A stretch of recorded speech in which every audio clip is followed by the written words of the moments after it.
Hello, કેમ છો વિદ્યાર્થી મિત્રો? Welcome to live biology with Yogesh Kalsariya. આજના વિડીયો લેક્ચરની અંદર મિત્રો આપણે વાત કરીશું કે ભાઈ વાસ્તવિકતામાં આનુવંશિક દ્રવ્ય એટલે કે જનીન દ્રવ્ય તરીકે શા માટે ડીએનએની સૌથી પહેલાં પસંદગી કરવામાં આવે. જોકે આરએનએ પણ કેટલાક વાયરસમાં આપણને આનુવંશિક દ્રવ્ય સ્વરૂપે આપણને જોવા મળતું હોય છે. તેમ છતાં પણ મિત્રો આપણે આ વિડીયો લેક્ચરમાં સવાલ નંબર 11ની અંદર જોઈશું કે ભાઈ ડીએનએ આરએનએ કરતાં વધુ પ્રમાણમાં સ્થાયિત્વ ધરાવતું આનુવંશિક દ્રવ્ય શા માટે ઓળખાય છે. આપણને મિત્રો સવાલમાં કારણને સંદર્ભમાં રાખીને સવાલ પૂછેલો છે કે ભાઈ આનુવંશિક દ્રવ્ય તરીકે આરએનએ કરતાં ડીએનએ વધુ પ્રમાણમાં સ્થાયિત્વ ધરાવે છે, બરાબર.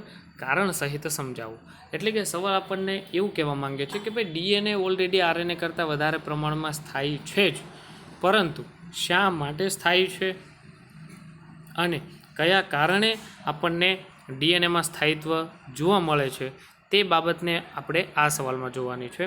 પ્રથમ મુદ્દામાં મિત્રો આપણને કીધું છે કે ભાઈ ડીએનએ પૂર્ણ પ્રભાવી આનુવંશિક દ્રવ્ય છે. એ બાબત આપણે હર્શી અને ચેઝના પ્રયોગ દ્વારા સ્થાપિત કર્યું છે. તો કે મિત્રો આપણે સવાલ નંબર 10ની અંદર હર્શી અને ચેઝનો જે ઉંદરવાળો પ્રયોગ જોયો, બરાબર, તેમની અંદર એક બાબત આપણે સ્પષ્ટપણે જોઈ ગયા છીએ કે ભાઈ વાસ્તવિકતાની અંદર પ્રોટીન કરતાં પણ વધારે પ્રમાણમાં ડીએનએ શા માટે આનુવંશિક દ્રવ્ય તરીકે પ્રસ્થાપિત થાય છે. તો કે મિત્રો આપણે ગ્રિફિથના ઉંદરવાળા પ્રયોગ તેમજ હર્શી અને ચેઝનો બેક્ટેરિયોફેજવાળા પ્રયોગની અંદર પ્રોટીન કરતાં ડીએનએ પોતે આનુવંશિક દ્રવ્ય તરીકે વર્તે છે તે બાબતને સ્પષ્ટ રીતે જોઈ ગયા છીએ. બીજા મુદ્દાની અંદર આપણને કીધું છે કે ભાઈ ડીએનએ અને આરએનએ વચ્ચેનો રાસાયણિક ભેદ ડીએનએને પ્રભાવી આનુવંશિક દ્રવ્ય તરીકે પ્રસ્થાપિત કરવા માટે નીચેના માપદંડો જરૂરી છે. હવે મિત્રો આ બાબતને આપણે ખાસ સમજવાનું છે કે ભાઈ ડીએનએ તેમજ આરએનએ બંનેનું રાસાયણિક બંધારણ કેવી રીતે હોય છે, તેમજ પોતપોતાના રાસાયણિક બંધારણને આધીન તે જૈવ રાસાયણિક પ્રક્રિયાઓને કયા સંદર્ભમાં તે અભિવ્યક્ત કરતું હોય, આ દરેક બાબતો આનુવંશિક દ્રવ્ય બનવા માટેની પાયાની જરૂરિયાતો છે. એટલા માટે વૈજ્ઞાનિકોએ ભેગા મળી અને કેટલાક 3 મુદ્દાઓ આપેલા છે. આ 3 મુદ્દાઓ એટલે કે 3 પ્રકારના જે ક્રાઇટેરિયા નક્કી કરેલા છે. આ ક્રાઇટેરિયામાંથી જો આરએનએ પસાર થતું હોય તો આપણે આનુવંશિક દ્રવ્ય તરીકે આરએનએને દર્શાવીશું, પરંતુ જો ડીએનએ 3 ક્રાઇટેરિયાની અંદર પસાર થતું હોય તો મિત્રો આપણે આનુવંશિક દ્રવ્ય તરીકે ડીએનએની પસંદગી કરીશું. હવે મિત્રો આપણે પ્રથમ મુદ્દાની જ્યારે ચર્ચા કરતા હોઈએ તો સૌથી પહેલાં તો આનુવંશિક દ્રવ્ય એવું હોવું જોઈએ કે જે પોતાના જેવી જ પ્રતિકૃતિ બનાવવા માટે સક્ષમ હોવું જોઈએ. તો આ બાબતને મિત્રો આપણે ખાસ ધ્યાનમાં રાખીશું કે ભાઈ કોઈ પણ આનુવંશિક દ્રવ્ય પોતાના જેવો જ બીજો અન્ય અણુ પણ બનાવવાની ક્ષમતા ધરાવતું હોવું જોઈએ. પ્રતિકૃતિ બનાવવી એટલે કે રેપ્લિકેશન કરવું, અને રેપ્લિકેશન કરવું એટલે કે પોતાના જેવું જ અન્ય અણુનું નિર્માણ કરવું. તો કે મિત્રો આપણે જાણીએ છીએ કે ભાઈ ડીએનએ પોતે રેપ્લિકેશનની પ્રક્રિયા દ્વારા ડીએનએનું નિર્માણ કરી શકે, પરંતુ આરએનએનું નિર્માણ કરવું હોય તો ડીએનએમાંથી જ ટ્રાન્સક્રિપ્શન એટલે કે પ્રત્યાંકનની પ્રક્રિયા દ્વારા આરએનએનું નિર્માણ થતું હોય છે.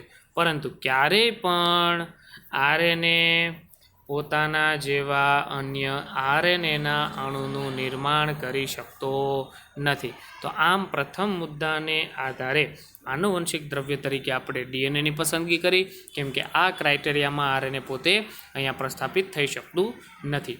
ત્યારબાદના બીજા મુદ્દાની અંદર મિત્રો આપણને કીધું છે કે રાસાયણિક રીતે અને રચનાત્મક રીતે સ્થાયી હોવું જોઈએ. તો આપણે આ બાબતને પણ ખૂબ સરસ રીતે સમજી ગયા છીએ કે ભાઈ ડીએનએ પોતે બેવડી કુંતલમય રચના અથવા તો બે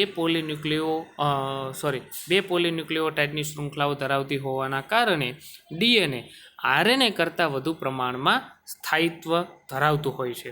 આ ઉપરાંત આપણને ત્રીજા મુદ્દામાં કીધું છે કે ભાઈ ઉદ વિકાસ માટે જે જરૂરી ધીમા ફેરફારો માટેની તક પૂરી પાડતી હોવી જોઈએ. હવે મિત્રો આ બાબતને તમારે ખાસ ધ્યાનમાં રાખવાનું છે. હવે પહેલાં તો ઉદ વિકાસ માટે ઉદ વિકાસ તો આપણે સમજી ગયા કે ભાઈ પેઢી દર પેઢી બદલાતા પર્યાવરણની સાથે દરેક સજીવને પોતાના શરીરની અંદર કોઈને કોઈ સુધારો રચનાત્મક અથવા તો દેહ ધાર્મિક પ્રક્રિયાઓમાં સુધારો કરવો પડે, તો જ તે બદલાતા પર્યાવરણની સામે પોતાનું રક્ષણ મેળવી શકે. તો આ બદલાતા પર્યાવરણ સામે પોતાના લક્ષણોમાં જરૂરી સુધારો વધારો કરવાની પ્રક્રિયા એટલે ઉત્ક્રાંતિ, અને ઉત્ક્રાંતિ કરવા માટે જે થતો વિકાસ એટલે ઉદ્વિકાસ. તો આ ઉદ્વિકાસ ક્યારે શક્ય બનશે?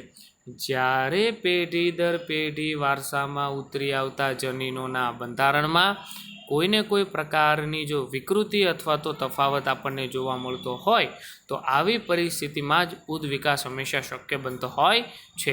આથી મિત્રો આપણને કીધું છે કે ભાઈ ઉદ્વિકાસ માટે જરૂરી હોય પરંતુ ખૂબ ઝડપી ન હોય અને ધીમા હોય તેવા ફેરફારો હંમેશા કોઈ પણ આનુવંશિક દ્રવ્યની અંદર થતા હોવા જોઈએ. એટલા માટે મિત્રો આપણે અહીં આરએનએ કરતાં ડીએનએની પસંદગી વધુ પ્રમાણમાં કરીશું, કેમ કે આરએનએ પોતે ઝડપથી વધારે પ્રમાણમાં વિકૃત થતું હોવાના કારણે જે ઉદ્વિકાસ જે ગતિથી થવો જોઈએ તે ગતિ કરતાં વધારે ઝડપથી આપણને જોવા મળતો હોય. એટલા માટે મિત્રો ડીએનએનો અણુ મુખ્યત્વે આરએનએ કરતાં પણ વધારે સ્થાયી છે. તો કે મિત્રો આપેલા આપણને 4 મુદ્દા છે, પરંતુ આ 3 મુદ્દાઓ એટલે કે 3 ક્રાઇટેરિયામાં આપણને ખ્યાલ આવી જ જાય છે કે મોટા ભાગે અહીંયા આરએનએ કરતાં ડીએનએ આનુવંશિક દ્રવ્ય તરીકેનું વધારે પ્રમાણમાં સ્થાયિત્વ ધરાવતું હોય. આ ઉપરાંત આપણને ચોથા મુદ્દામાં આપણને કીધું છે કે ભાઈ મેન્ડેલિયન લક્ષણોના રૂપમાં તે પોતાની જાતને અભિવ્યક્ત થઈ શકતું હોવું જોઈએ. એટલે શું કે ભાઈ મેન્ડલે આપણને એવું દર્શાવેલું કે ભાઈ જ્યારે કોઈ પણ પ્રકારના લક્ષણો કોઈ પણ જનીનના સ્વરૂપમાં રહેલા હોય ત્યારે તે જનીનો ચોક્કસ સમયે અને વૃદ્ધિના યોગ્ય તબક્કામાં જ અભિવ્યક્ત થઈ અને પોતાના લક્ષણો શરીરની રચનાની અંદર બતાવતા હોવા જોઈએ. તો આ બાબતમાં પણ આરએનએ કરતાં ડીએનએ પોતે જ હંમેશા સ્થાયીપણું દર્શાવતું આપણને જોવા મળે છે, કેમ કે મેન્ડલે જે કારકોને આધારે એક સિદ્ધાંત આપેલો, બરાબર, એક સંકરણનો સિદ્ધાંત, દ્વિસંકરણનો સિદ્ધાંત, આ ઉપરાંત પ્રભુતાનો નિયમ, અપૂર્ણ પ્રભુતા, સહપ્રભુતા વગેરે જેવા દરેક સિદ્ધાંતો જે કારકોને આધીન હતા તે બધા જ કારકો વાસ્તવિકતામાં જનીનો સ્વરૂપે જ પ્રસ્થાપિત થયા અને આ જનીનો વાસ્તવિકતામાં ડીએનએની જોડીઓ હતી. ત્યારબાદના મુદ્દાની અંદર આપણને કીધું છે કે ભાઈ જો બેઝ જોડ એટલે કે નાઇટ્રોજન બેઝની જોડ અને પૂરકતાના સિદ્ધાંતને લક્ષ્યમાં રખાય તો ડીએનએ અને આરએનએ પ્રતિકૃત થઈ શકે છે. પ્રોટીન આ માટે અસફળ છે. આ મુદ્દામાં તમારે મિત્રો ખાસ ધ્યાનમાં રાખવાનું છે કે ભાઈ એકબીજાને પૂરક હોય એટલે કે એડેનિનની સાથે હંમેશા થાઇમિન જોડાય અને સાઇટોસિનની સામે હંમેશા ગ્વાનિન જોડાય. તો એસી જ્યાં જે શૃંખલામાં હોય તો સામેની શૃંખલામાં હંમેશા થાઇમિન અને ગ્વાનિન જ આપણને જોવા મળશે. જો આ પૂરકતાના સિદ્ધાંતને આપણે ધ્યાનમાં રાખીએ તો ડીએનએ તો છે જ, પરંતુ આરએનએ પોતે પણ પ્રતિકૃતિ બનાવવા માટે સક્ષમ બની શકે, પરંતુ પ્રોટીન બનતો નથી. અને વાસ્તવિકતામાં તો આરએનએ પોતે પણ પ્રતિકૃત થઈ શકતો નથી. શા માટે? કેમ કે આરએનએની અંદર કોઈ પણ પૂરકતાના સિદ્ધાંતો નથી જોવા મળતા, કેમ કે આરએનએ પોતે એક જ પોલીન્યુક્લિયોટાઇડની શૃંખલા ધરાવતો હોય છે, બરાબર. પરંતુ આપણને કન્ડિશન બેઝ ઉપર કીધું છે કે ભાઈ જો નાઇટ્રોજન બેઝની જોડ અને પૂરકતાના સિદ્ધાંતને એક સમયે જો લક્ષ્યમાં રાખીએ તો ડીએનએ અને આરએનએ બંને પ્રતિકૃતિ થઈ શકે અથવા તો પ્રતિકૃતિ બનાવી શકે, પરંતુ પ્રોટીન આ માટે અસફળ છે. એટલે કે પ્રોટીન આવી કોઈ પણ પ્રકારની પ્રતિકૃતિઓ બનાવી શકતો નથી. ત્યારબાદના મુદ્દાની અંદર આપણને કીધું છે કે ભાઈ આનુવંશિક પદાર્થનું સ્થાયીપણું 100% જરૂરી છે. તેની ચર્ચા આપણે હમણાં જ કરી ગયા કે ભાઈ કોઈ પણ સમયે પર્યાવરણમાં થતો ફેરફાર કે પોતાના શરીરની વૃદ્ધિમાં થતો ફેરફાર, બાલ્યાવસ્થા હોય, પુખ્તતા હોય કે વૃદ્ધત્વ હોય, અથવા તો કોઈ પણ પ્રકારની બીમારીના કારણે જ્યારે શરીર પોતે અશક્ત બનતું હોય અથવા તો મૃત્યુ થતું હોય, તો આવી બાહ્ય કોઈ પણ પ્રક્રિયાઓ કે પરિસ્થિતિના આધારે આનુવંશિક દ્રવ્ય એટલું બધું સ્થાયી હોવું જોઈએ કે તેના બંધારણમાં ક્યારેય કોઈ પણ પ્રકારનો ફેરફાર આવવો જોઈએ નહીં. એટલા માટે મિત્રો આપણને કીધું છે કે ભાઈ આનુવંશિક પદાર્થનું સ્થાયીપણું જરૂરી છે. જેમ કે જીવન ચક્રની વિવિધ અવસ્થાઓ એટલે કે બાલ્યાવસ્થા, પુખ્તતા અને વૃદ્ધત્વ, ઉંમર અથવા સજીવની શારીરિક ક્રિયામાં થતું પરિવર્તન એટલે કે આપણે ચાલતા હોઈએ, બેસતા હોઈએ, ઉઠતા હોઈએ, સૂતા હોઈએ, આવી કોઈ પણ શારીરિક પ્રક્રિયા હોય તો પણ આનુવંશિક દ્રવ્યની અંદર ક્યારેય પણ ફેરફાર થવો જોઈએ નહીં. ત્યારબાદના મુદ્દાની અંદર મિત્રો આપણને વાત કરી છે કે આ સ્થાયીપણું ગ્રિફિથના રૂપાંતરણના સિદ્ધાંત ઉપરથી સ્પષ્ટ થાય છે. શા માટે? આપણે જ્યારે ઉંદરવાળો ગ્રિફિથનો પ્રયોગ સમજેલા, બરાબર, તે સમય દરમિયાન આપણે જોયેલું કે ભાઈ એસ જાતના એટલે કે લીસી સપાટી ધરાવતા જે બેક્ટેરિયાઓ હતા તે વાસ્તવિકતામાં ઝેરી હતા, બરાબર. તો આ ઝેરી બેક્ટેરિયાને આપણે ગરમીથી જ્યારે મૃત બનાવી દીધા તો પણ તેનું આનુવંશિક દ્રવ્ય વાસ્તવિકતામાં જેવું હતું તેવું ને તેવું જ હતું, અને આ આનુવંશિક જે મૃત એસ જાતના જે બેક્ટેરિયા હતા તેનું આનુવંશિક દ્રવ્ય એટલે કે જનીન દ્રવ્યને આર જાતના બેક્ટેરિયાઓ એટલે કે બિનઝેરી જાતના બેક્ટેરિયાઓને ઝેરી જાતના બેક્ટેરિયાઓમાં પરિવર્તિત કરી દીધા. એટલા માટે મિત્રો આપણે એવું કહી શકીએ કે ભાઈ આનુવંશિક દ્રવ્યના કેટલાક ગુણધર્મો ક્યારેય પણ નષ્ટ થતા નથી, જેની સાબિતી આપણે ગ્રિફિથના રૂપાંતરણના સિદ્ધાંત ઉપરથી સ્પષ્ટ રીતે જોઈ ગયા છીએ. આ ઉપરાંતના મુદ્દામાં આપણને કીધું છે કે ભાઈ ડીએનએની બંને શૃંખલાઓને જ્યારે પણ ગરમીથી અલગ કરાય છે તો યોગ્ય પરિસ્થિતિમાં એકબીજા સાથે ફરી પાછી પણ જોડાઈ શકે છે. તો આ મુદ્દાને પણ મિત્રો આપણે ખાસ સમજવો જોઈએ. જેમ કે આપણે ધારો કે ડીએનએની 2 પોલીન્યુક્લિયોટાઇડની શૃંખલા જ્યારે જોડાયેલી હોય, બરાબર, તો આ 2 પોલીન્યુક્લિયોટાઇડની શૃંખલાઓને જ્યારે પણ આપણે ગરમી આપતા હોઈએ તો આવી પરિસ્થિતિમાં ગરમીથી શૃંખલાઓ બંને છૂટી પડી જાય છે, અને જ્યારે પણ યોગ્ય પરિસ્થિતિ એટલે કે ડીએનએને અનુકૂળ તાપમાન જ્યારે આપવામાં આવે ત્યારે આ શૃંખલા ફરી પાછી જોડાય અને સંપૂર્ણપણે ડીએનએનો અણુ ફરી બનાવવાની ક્ષમતા ધરાવે છે. પરંતુ આરએનએના અણુમાં આપણને આવી સક્રિયતા જોવા મળતી નથી. ત્યારબાદના મુદ્દામાં આપણને કીધું છે કે ભાઈ આરએનએના પ્રત્યેક ન્યુક્લિયોટાઇડ ઉપર હાઇડ્રોક્સિલ સમૂહના 2 સમૂહો આવેલા હોય, અને હાઇડ્રોક્સિલ સમૂહ પોતે વધારે પ્રમાણમાં ક્રિયાશીલ હોવાના કારણે તે આરએનએના અણુને અસ્થિર અને સરળતાથી વિઘટિત બનાવે છે. જ્યારે ડીએનએની અંદર અથવા તો ડીએનએના અણુમાં આપણને હાઇડ્રોક્સિલ સમૂહની સંખ્યા એટલી બધી કોઈ ખાસ જોવા મળતી નથી. તેના પરિણામે તે રાસાયણિક પ્રક્રિયાઓ થોડા ઓછા પ્રમાણમાં દર્શાવે છે, જેથી કરીને મિત્રો આરએનએ કરતાં તેનું સ્થાયીપણું વધારે પ્રમાણમાં આપણને જોવા મળતું હોય છે. ત્યારબાદના મુદ્દાની અંદર મિત્રો આપણને વાત કરી છે કે ભાઈ આરએનએની સાપેક્ષે ડીએનએ રાસાયણિક દ્રષ્ટિએ ઓછો સક્રિય છે અને પોતે રચનાની દ્રષ્ટિએ વધુ સ્થાયી છે. આ મુદ્દાને પણ મિત્રો આપણે ખાસ ધ્યાનમાં રાખીશું. હમણાં જ આપણે જોઈ ગયા કે ભાઈ ડીએનએના અણુમાં 2 પોલીન્યુક્લિયોટાઇડ શૃંખલા હાઇડ્રોજન બંધથી જોડાયેલી હોવાના કારણે આરએનએના 1 પોલીન્યુક્લિયોટાઇડની શૃંખલાના બનેલા અણુ કરતાં ડીએનએ પોતે વધુ પ્રમાણમાં સ્થાયી છે અને ઓછા પ્રમાણમાં સક્રિય છે, બરાબર. તો આરએનએ વધુ સક્રિય છે. શા માટે? કેમ કે એક તો તેની અંદર એક જ પોલીન્યુક્લિયોટાઇડની શૃંખલા છે, બીજી કન્ડિશન કઈ તો કે તેમની અંદર હાઇડ્રોક્સિલ સમૂહનું પ્રમાણ પણ ડીએનએના પ્રમાણમાં વધારે છે. આમ ડીએનએ વધુ સારું આનુવંશિક દ્રવ્ય એટલે કે જીનેટિક્સ તરીકે આપણે તેને ઓળખાવી શકતા હોઈએ છીએ, બરાબર. ત્યારબાદના મુદ્દામાં હજી પણ કેટલાક કારણો આપેલા છે કે ભાઈ ડીએનએની અંદર યુરેસિલના બદલે થાઇમિન આવેલું હોય. આપણે જાણીએ છીએ મિત્રો કે ભાઈ ડીએનએની અંદર કુલ આપણને 4 પ્રકારના નાઇટ્રોજન બેઝ જોવા મળે: એડેનિન, થાઇમિન, સાઇટોસિન અને ગ્વાનિન. જ્યારે આરએનએની અંદર પણ કુલ 4 પ્રકારના નાઇટ્રોજન જોવા મળે, પરંતુ તેમાં એડેનિનની સામે યુરેસિલ જોડાયેલો હોય, બરાબર. બાકી સાઇટોસિન અને ગ્વાનિન તો છે જ.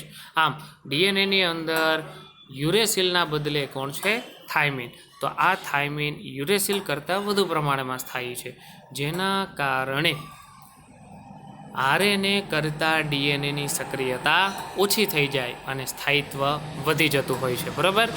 ત્યારબાદના મુદ્દાની અંદર મિત્રો આપણને કીધું છે કે ભાઈ ડીએનએ અને આરએનએ બંને વિકૃતિ પામી શકે છે, પરંતુ આરએનએ અસ્થાયી અને ઝડપથી વિકૃતિ પામે છે. પરિણામે આરએનએ જીનોમ હંમેશા ટૂંકી અવધિ ધરાવતા વાયરસમાં ઝડપથી વિકાસ અને વિકૃતિ પામતું હોય છે.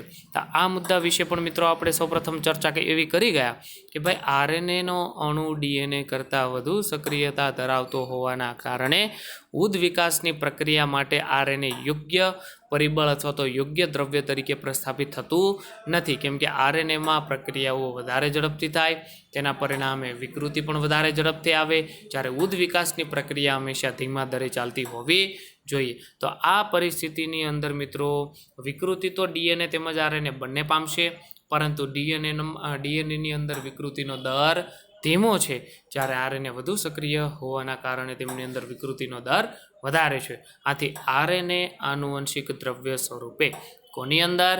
તો કે માત્ર અને માત્ર ટૂંકી જીવન અવધિ એટલે કે પોતાનો ખૂબ જ ટૂંકો જીવનકાળ દર્શાવતા વાયરસની અંદર તે આરએનએ જનીન દ્રવ્ય સ્વરૂપે જોવા મળતું હોય છે. બાકી બધા જ સજીવોની અંદર મોટા ભાગે ડીએનએ જ હંમેશા જનીન દ્રવ્ય તરીકે જોવા મળતું હોય. આમ વાયરસની અંદર આરએનએ જનીન દ્રવ્ય હોવાના કારણે તેમનો વિકાસ અને વિકૃતિ પણ ઝડપથી આપણને જોવા મળતી હોય. અને મિત્રો એક બાબત પણ આપણે ખાસ ધ્યાનમાં રાખવી કે બધા જ વાયરસની અંદર આરએનએ જ જનીન દ્રવ્ય હોય તેવું જરૂરી નથી.